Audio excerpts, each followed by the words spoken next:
एक रात सरफराज अपने दफ्तर में अकेला था और दफ्तर बंद करने की तैयारी कर रहा था कि चपरासी ने सरफराज को खबर दी कि कोई बुर्कापोश खातून उससे मिलने आई।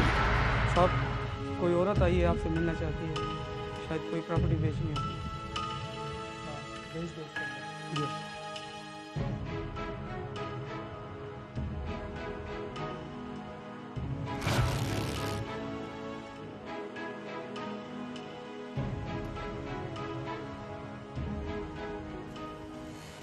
जी फरमाइए, क्या काम है आपका?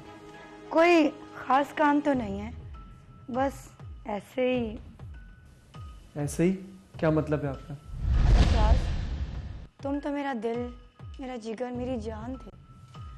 4-5 साल तुमने पलट कर ही नहीं देखा, सोचा खुद ही मिलकर आ जाऊं। इशरत, तुम यहाँ क्या लेने आई हो? कातिल हो तुम, मेरी माँ की डाइन। रिलैक्स यार, तुम्हारी माँ की मौत में मेरा कोई हाथ नहीं है। वो तो 1-2 मौकल थे मेरे पास, जिन्होंने मुझे बता दिया था कि तुम्हारी माँ का फला वक्त पे इंतकाल हो जाएगा। बस वही मैंने तुम्हें बता दिया, उनके मरने में मेरा कोई हाथ नहीं। तो अब क्या बताने आई हो कि मैं मर जाऊंगा फजर में? अल्लाह ना करे सरफराज, कैसी बातें कर रहे हो? तुम तो मेरी जिंदगी हो। मैं तो बस ये बताने आई हूँ कि मुझे मेरे गुनाहों का एहसास हो गया। मैंने अल्लाह से भी माफ़ी मांग ली है, तुमसे भी माफ़ी मांगने आई हूँ। जो हुआ सो हुआ। मैं तुमसे बहुत प्यार करती हूँ सरफराज, और ये बताने आई हूँ कि नसरीन से तुम्हारी शादी तो हो जाएगी, लेकिन निभेगी नहीं। तुम्हें कैसे पता मेरी नसरीन से बात चल रही है? 1-2 मौकल हैं जिन्हें मैं धुतकार चुकी हूँ, लेकिन फिर भी कभी ना कभी कुछ बताने आ जाते हैं। मेरी नसरीन से निभे या ना निभे, दफा हो जाओ यहाँ से। अरे डाइन हो तुम, पीछा छोड़ दो मेरा। पीछा छोड़ तो दिया है तुम्हारा पीछा। कितना इंतजार किया मैंने कि तुम आओगे, लेकिन तुम नहीं आए, और मुझे बुड्ढे से शादी करनी पड़ी। तो कर ली ना उस बुड्ढे से शादी। जाओ ना, यहाँ पे क्या लेने आई हो? सरफराज, तुम पुरानी बातों को भूल जाओ। देखो, एक आखिरी मौका, अब भी वक्त है। तुम मुझसे शादी कर लो, मैं उस बुड्ढे को छोड़ दूंगी। तुम एक चुड़ैल हो और मैं एक इंसान, और इंसान और चुड़ैल की कभी शादी नहीं हो सकती। क्यों? इंसान जब एक चुड़ैल से बच्चा पैदा कर सकता है, तो शादी क्यों नहीं कर सकता? बकवास कर रही हो तुम। बकवास कर रही हूँ? तुम्हारा बच्चा है मेरे पास, 4 बरस का। नहीं, तुम झूठ बोल रही हो ना, बहतान लगा रही हो मेरे ऊपर। ये देखो। नहीं, ये मेरा बच्चा नहीं हो सकता। पता नहीं किसके बच्चे की तस्वीर लेके आ गई हूँ। सरफराज, ये तुम्हारा बच्चा है। देखो, अगर ये जिंदा होता ना तो बिल्कुल ऐसा ही होता। 4 बरस का। हाँ। नहीं, गुलाब खान, इसको बाहर निकालो। बस, जरूरत नहीं है इसकी, जा रही हूं मैं। अरे हाँ, मैं तो भूल ही गई, अपने पहले बच्चे की ताज़ियत कबूल करो। खुदा हाफिज। इशरत चली गई तो सरफराज का नर्वस ब्रेक डाउन हो गया।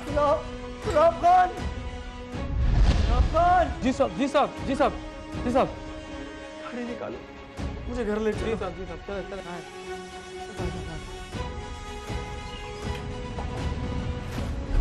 सरफराज और इशरत दूर के रिश्तेदार थे। इशरत सरफराज से उम्र में बड़ी थी और अपने इलाके में अपनी पीरी मुरीदी और जादू टोने के लिए मशहूर थी। लोग उसकी मुबैना करामात और जादू पर यकीन भी रखते थे। इशरत की पेशन गोई पर मुबैना तौर पर सरफराज की मां का बताए हुए वक्त पर इंतकाल हुआ तो सरफराज इशरत से खौफजदा हो गया और उससे हर किस्म का ताल्लुक तोड़कर खामोशी की जिंदगी बसर करने लगा। इशरत को सरफराज तो न मिल सका, लेकिन उसने खुद से 20 बरस बड़े बूढ़े से शादी कर ली, लेकिन सरफराज की तलाश जारी रखी।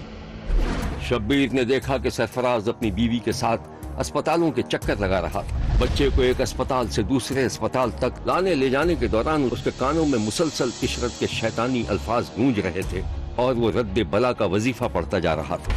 क्यों घबरा रहे हो? देखो, मुन्ने का बुखार उतर रहा है। डॉक्टर ने कहा है जल्दी ठीक हो जाएगा, घबराने की जरूरत नहीं है। इंशाअल्लाह, मुझे अल्लाह की ज़ात पे पूरा भरोसा है। मैं ज़रा फार्मेसी से होकर आता हूँ। जी ठीक है, जल्दी आइएगा।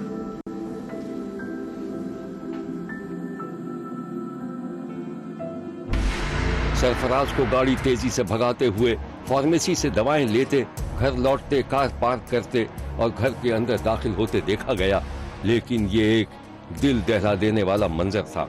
ऐसा लग रहा था कि जैसे तेजी से घूमता हुआ कोई पहिया अचानक रुक गया हो या उसकी रफ्तार इंतहाई मध्यम हो गई हो, जैसे तेज बारिश अचानक रुक गई हो और कतरा कतरा बरस रही हो। शब्बीर ने देखा कि सरफराज के चेहरे पर परेशानी थी। उसकी बीवी हाथ में बच्चे की लाश लिए आगे बढ़ रही थी।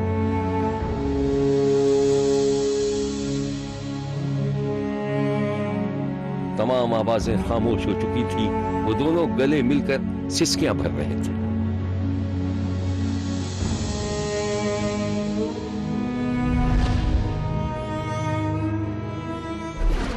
और फिर सरफराज की शादी हो गई और वो एक बच्चे का बाप भी बन गया, लेकिन उसका बच्चा बीमार रहने लगा।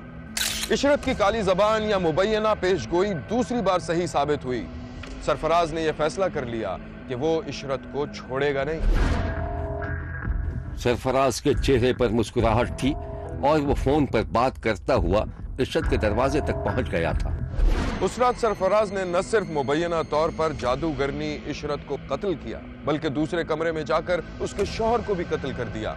सरफराज ने पुलिस को जो कहानी सुनाई वो कुछ इस तरह से है।